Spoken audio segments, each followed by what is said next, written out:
vais donc prendre 2 brassées de mon nylon 60 centièmes, soit approximativement 2 mètres.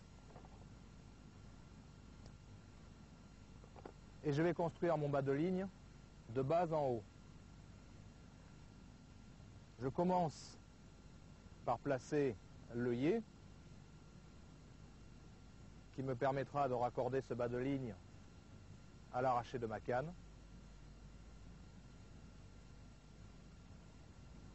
J'humidifie toujours les nœuds pour éviter que le nylon ne chauffe et ne casse. Et je coupe l'excédent. Une fois que cet œillet est posé, je vais enfiler mes systèmes de connexion.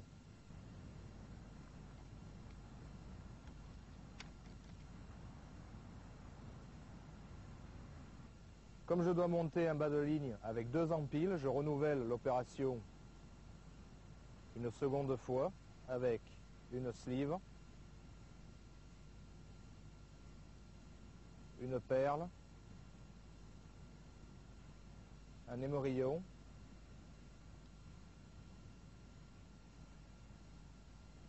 une deuxième perle et une deuxième sleeve. Voilà donc mes 2 systèmes de connexion positionnés et enfilés sur mon nylon. Je vais maintenant fixer une agrafe sur laquelle je fixerai plus tard mon plomb.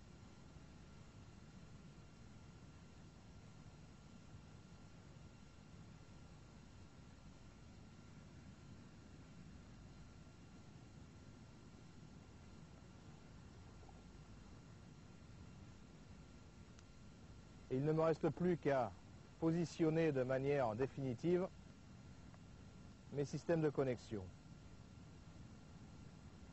J'en place un sur la partie supérieure du montage, donc tout en haut, en pinçant les sleeves sur le nylon. Je donne un coup de pince sur la droite de la sleeve et un coup de pince sur la gauche dans l'autre sens. Et ma sleeve est bloquée. Je renouvelle l'opération sur celle du haut. Un coup à droite, un coup à gauche. Et on voit ici que mon système de connexion est totalement libre, que mon émerillon tourne autour de mon corps de ligne, ce qui évitera les emmêlages en action de pêche. Il ne me reste plus qu'à finaliser le montage en positionnant la deuxième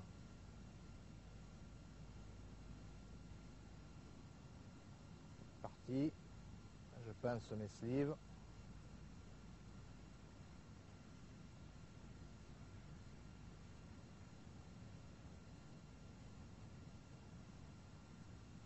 Voilà. La dernière étape consiste à fixer les empiles sur l'âme de ce montage.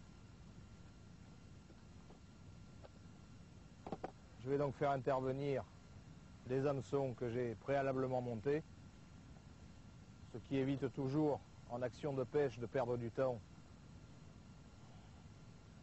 inutilement. Et je fixe ces empiles sur chacun des émerillons. La première,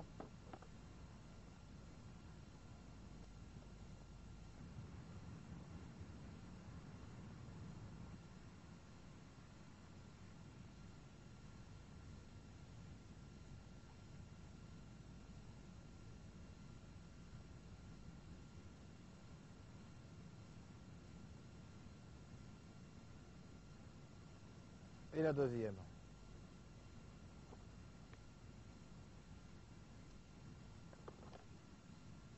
On voit donc ici l'empile solidarisé sur le corps de ligne par mon système de connexion et qui est totalement libre de tourner autour. Ce montage me permettra donc de présenter les appâts le plus naturellement possible et peut-être même tout à l'heure de prendre quelques poissons.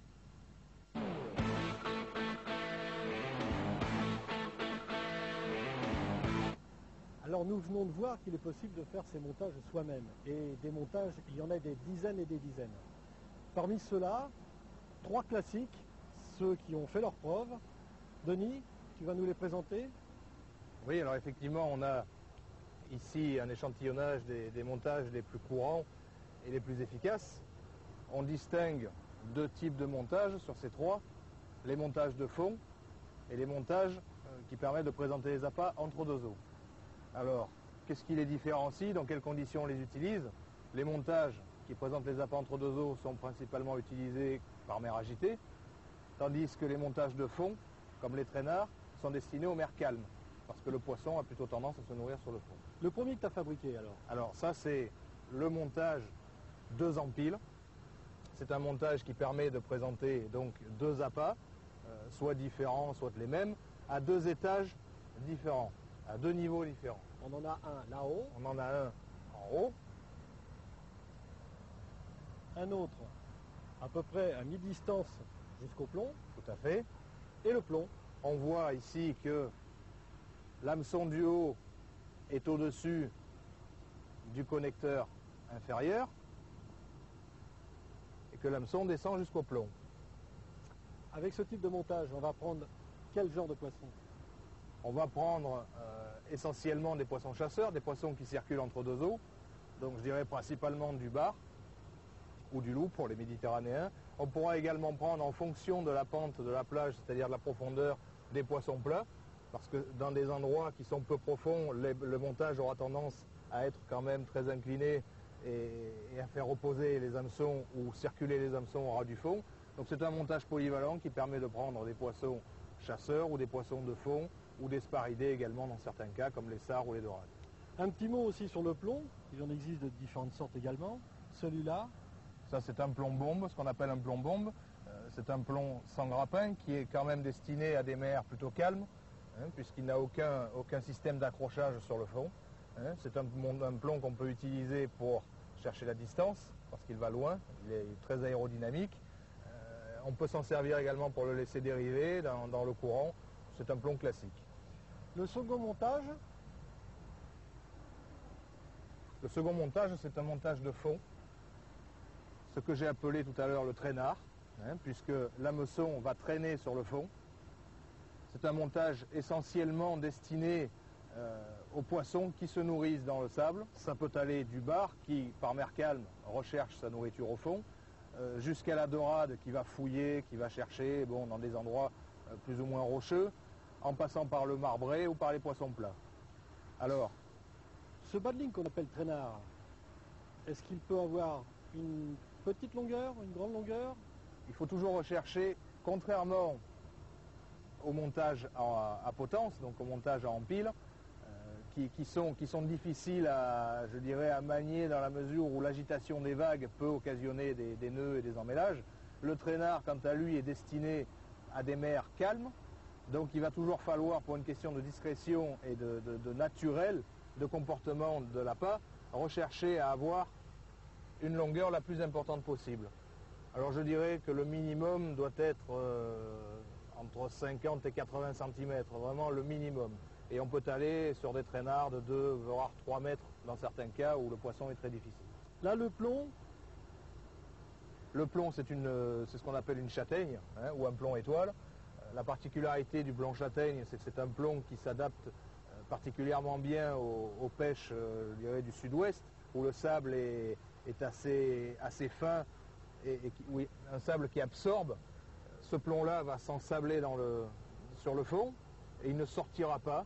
Alors, c'est un compromis entre le précédent plomb que nous avons vu et le plomb à grappin, puisque c'est un plomb qui a tendance à dériver un tout petit peu, mais qui garde une bonne stabilité sur le fond.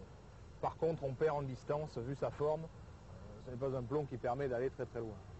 le troisième montage classique, qui est déjà plus sophistiqué, non? Alors, effectivement, il est plus sophistiqué. Pourquoi? Parce que là, on a cherché à concevoir un montage de distance qui permette de pêcher loin. C'est pour ça qu'il est sur la canne à répartition.